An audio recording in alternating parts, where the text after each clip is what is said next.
কিভাবে আসলে মরিচের জমিতে সেচ দেওয়া হয়। এই যে যে জমিটা দেখতে পাচ্ছেন এটা কিন্তু ঢালু জমি, এইভাবে ঢাল হয়ে নিচে দিকে ঢালু হয়ে গেছে। তো এই যে পাইপ দিয়ে সেচ দেওয়া হচ্ছে, ওই যে দূরে দেখা যাচ্ছে মেশিন, ওইটা দিয়ে এই যে পাইপ নিয়ে আসছে, এটা এই যে পাইপ, ফিতা পাইপ,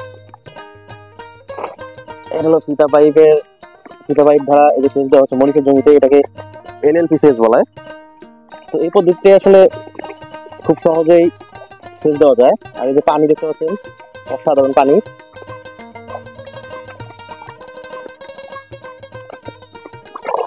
একদম গভীর থেকে পানিটা আসা। এই পানির টেস্টই অন্যরকম। আসলে আমি চেষ্টা করি সবসময় কৃষি রিলেটেড মাঠে কি কাজ করা হয় বা কিভাবে করা হয় চেষ্টা করি দেখানোর জন্য। তো এটা একটা সেচ পদ্ধতি, অনেক দূর থেকে খুব সহজেই সেচ দেওয়া যায়, এটাকে এলএলপি পদ্ধতি বলে। মূলত মরিচের জমিতে এভাবে সেচ দেওয়া হয়, উপর থেকে এরকম ঢালু করে নিচের দিকে পানি চলে যায়। ভালো থাকবেন, সুস্থ থাকবেন।